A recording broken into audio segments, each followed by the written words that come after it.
Assalamualaikum. Waalaikumsalam. Silakan masuk, Mbak. Ayo silakan duduk. Ya.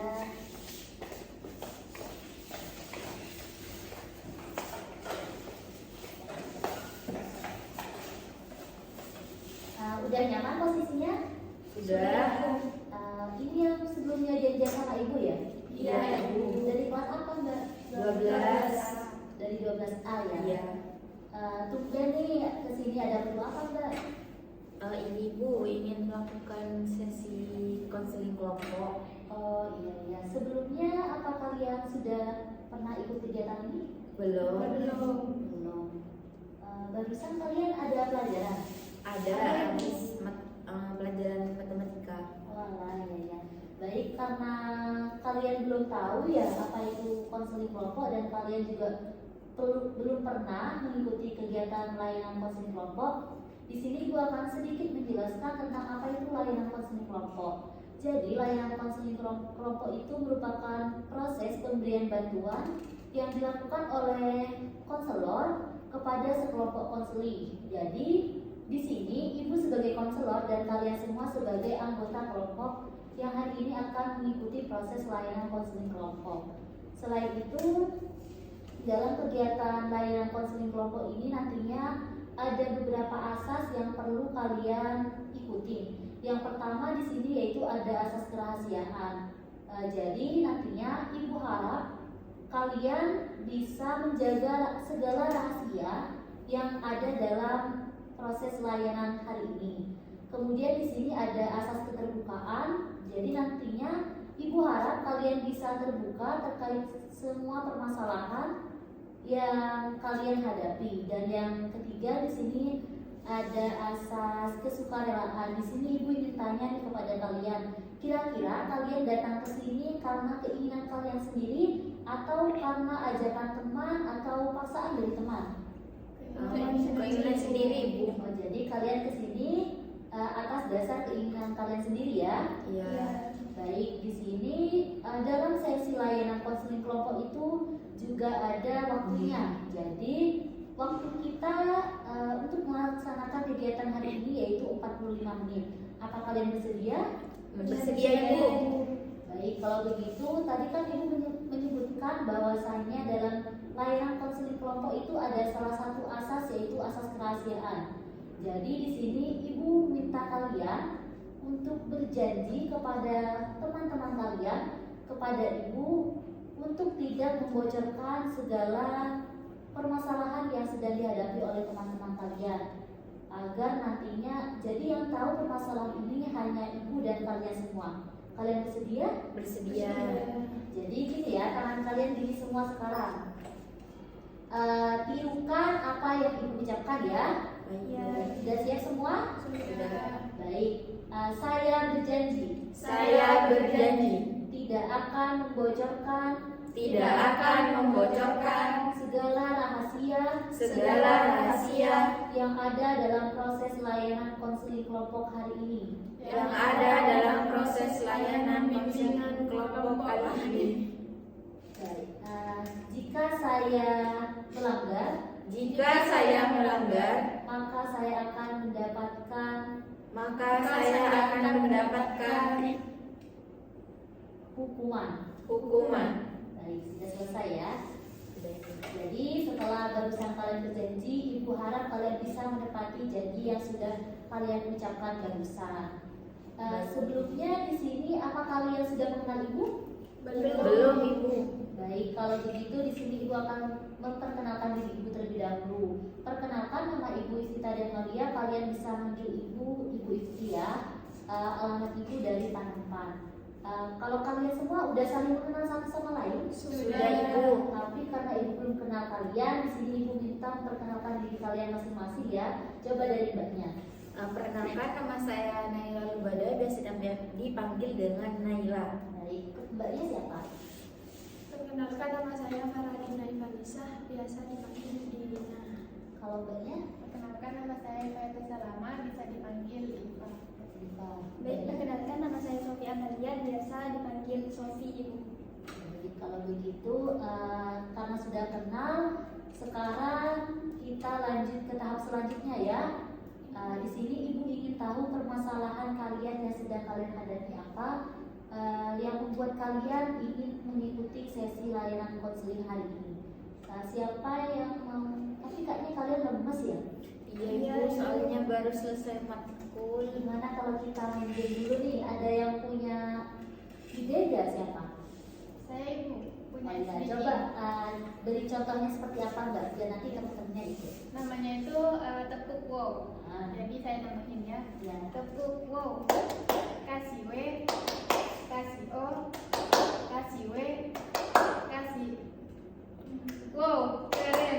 Wow, keren. Wow, keren. Wow, keren. Gimana yang lain? Ayo coba ya. Mau? Ya, coba Ayo ibu. Mbak. Ayo Mbak bikin. Satu. Tepuk 1, 2, 3. Tepuk wow. Kasih W, kasih O, kasih W. Wow, keren. Wow, keren. Wow, keren. Wow, keren. Itu.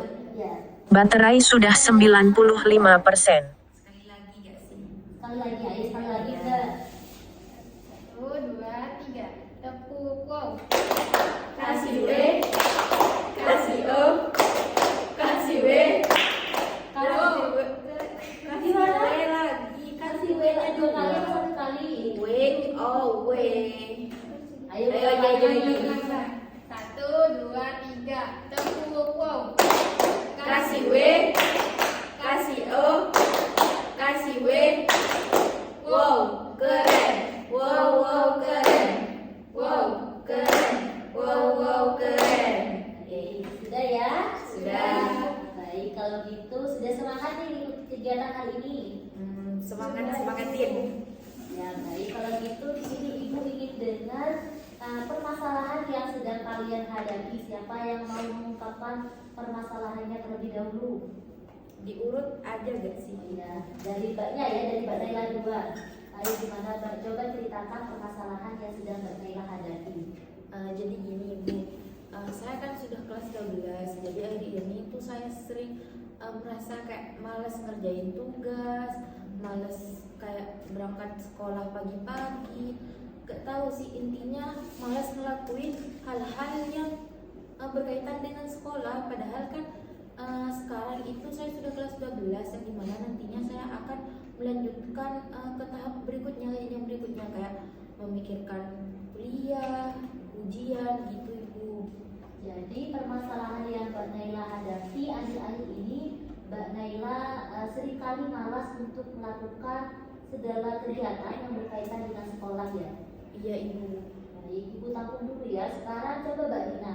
Mbak Dina jelaskan permasalahan yang Mbak Dina hadapi. Di sini saya kurang semangat untuk sekolah, untuk menjalani kegiatan sehari-hari karena saya baru aja putus dari pacar saya.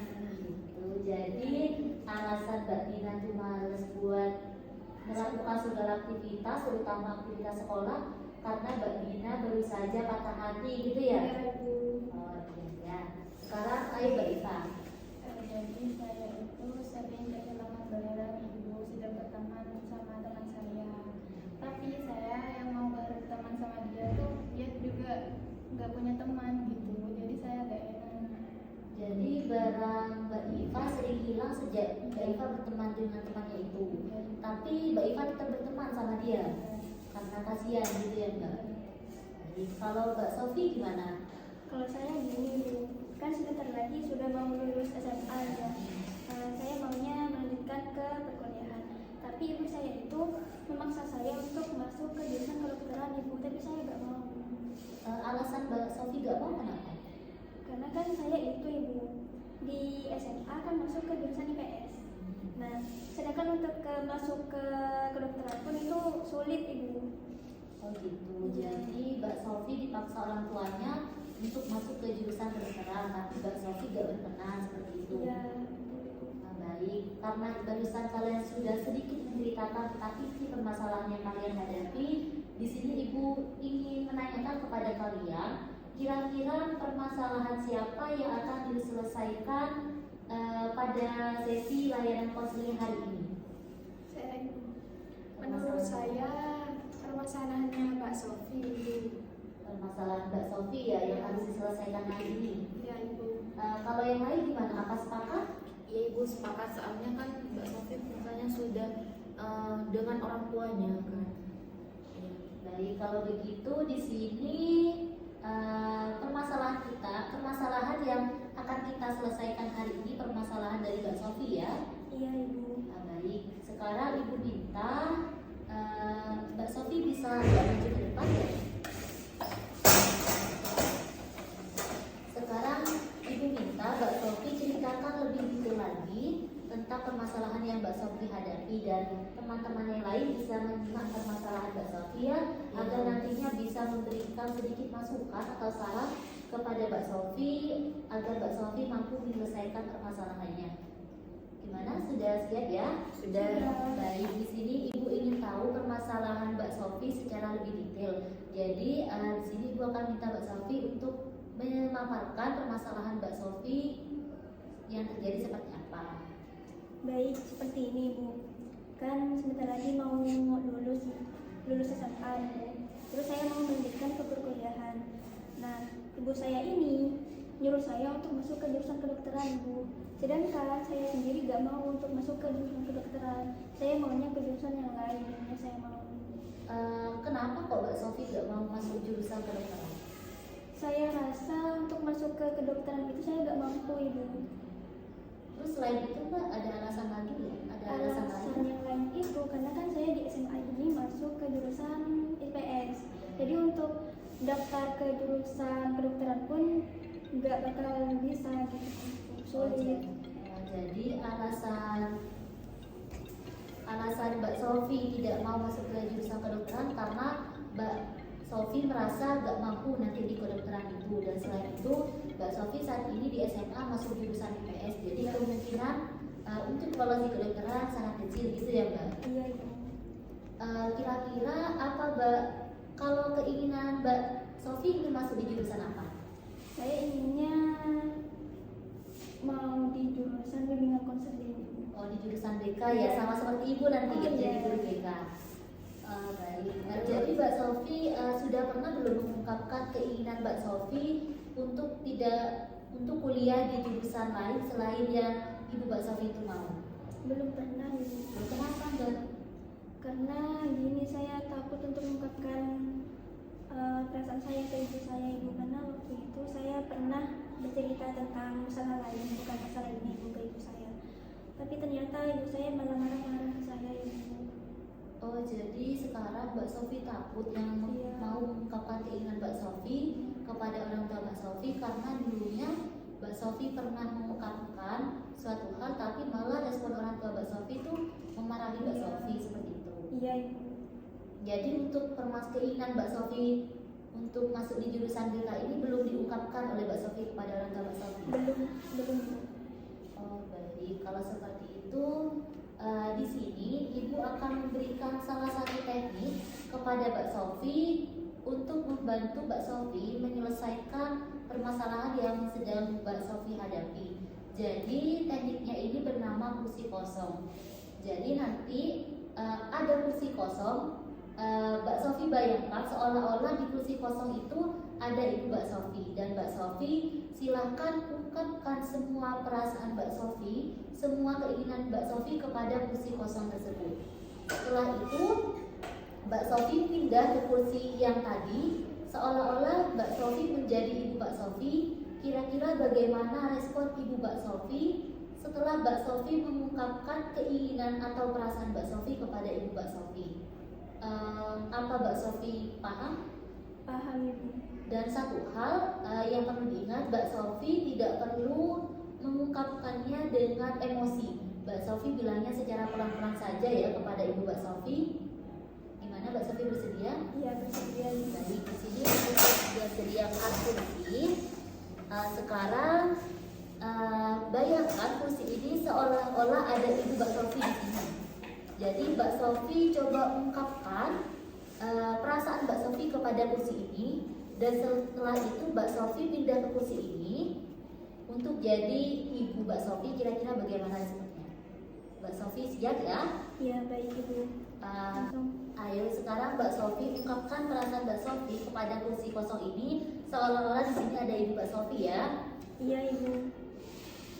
Bu, kenapa sih selalu maksa saya buat masuk ke jurusan kedokteran? Padahal saya nggak mau masuk ke jurusan kedokteran Ibu. Saya maunya ke jurusan bimbingan konseling. Sedangkan saya mau masuk ke jurusan kedokteran pun itu nggak bisa Ibu. Karena saya di SMA ini kan masuk ke jurusan IPS. Sedangkan untuk masuk ke daftar ke jurusan kedokteran pun itu nggak bisa Bu, sulit. Sudah Mbak? Iya. Sekarang Mbak Sofi pindah ke kursi ini seolah-olah di sini Mbak Sofi menjadi Ibu Mbak Sofi ya. Kira-kira gimana respon Ibu Mbak Sofi terhadap ungkapan perasaan yang sudah Mbak Sofi ungkapkan barusan? Ayo silakan.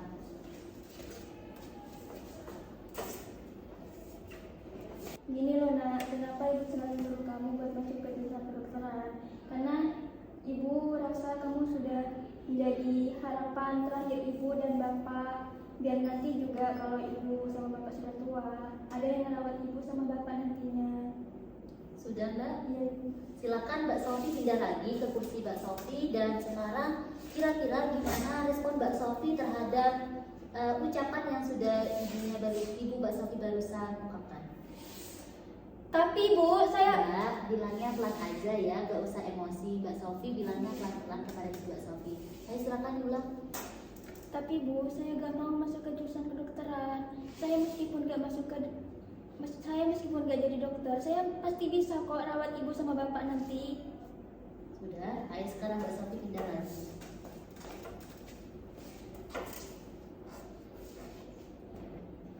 Baik, kalau maunya kamu sudah seperti itu, ibu sekarang percayakan ke kamu. Apapun kemauan kamu, meskipun kamu mau masuk ke jurusan bimbingan konseling, ibu sekarang tetap dukung kemauan kamu itu. Sudah, Ibu. Sudah, ayo sekarang Mbak Sofi pindah lagi. Gimana kira-kira respon terakhir Mbak Sofi terhadap perkataan Ibu Mbak Sofi barusan?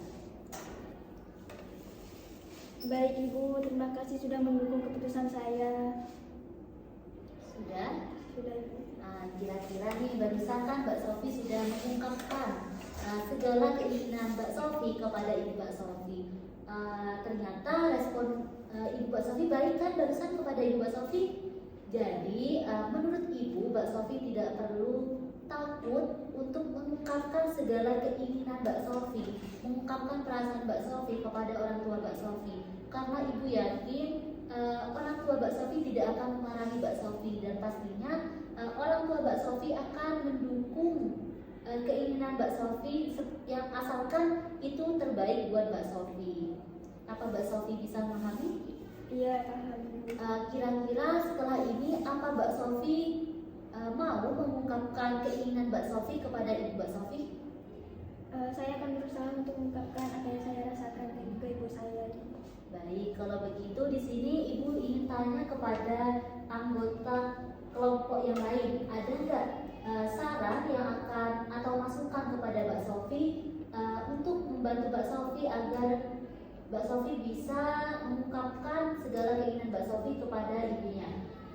Saya Bu, Ya, silakan Mbak Nela.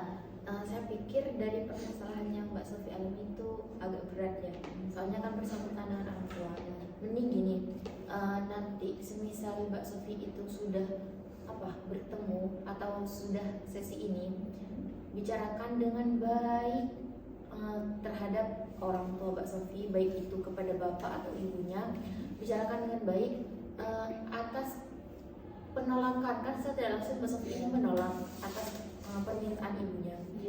Bicarakan dengan baik penolakan yang nantinya Mbak Sofi ingin tolak dan sampaikan dengan halus tentang keinginan tersebut gitu.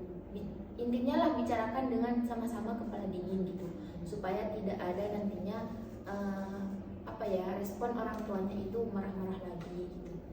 Kalau yang lain gimana?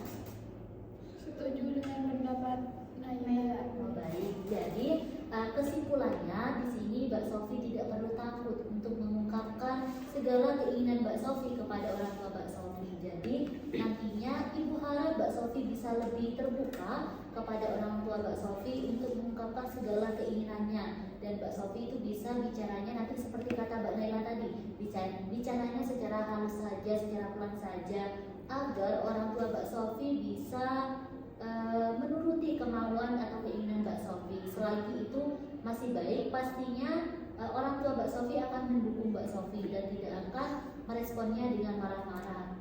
Jadi Mbak Sofi gak perlu takut ya untuk mengungkapkan kepada orang tuanya. Iya Ibu. Baik, karena kira-kira ada lagi nggak yang mau Mbak Sofi sampaikan kepada Ibu? Mungkin sudah dulu Ibu. Baik, karena sekarang Mbak Sofi sudah tahu hal apa saja yang akan Mbak Sofi lakukan setelah mengikuti layanan konseling hari ini, jadi Ibu putuskan sesi layanan konseling hari ini selesai ya. Ya. Untuk permasalahan teman-teman yang lain, anggota kelompok yang lain nantinya akan diselesaikan pada tahap konseling selanjutnya. Jadi kalian bisa mengatur waktu dengan Ibu, melakukan menyepakati kira-kira kalian bisanya hari apa untuk menyelesaikan permasalahan anggota kelompok yang lain. Karena waktunya sudah selesai ya selama 45 menit, jadi gimana kalau kita akhiri kegiatan kita hari ini ya? Iya Ibu. Baik, sebelum kita akhiri kegiatan hari ini, marilah kita membaca hamdalah bersama-sama. Alhamdulillahirabbil alamin. Baik, silakan kalian kalau ingin kembali ke kelas kalian masing-masing ya. Terima kasih Ibu. Ya, sama-sama.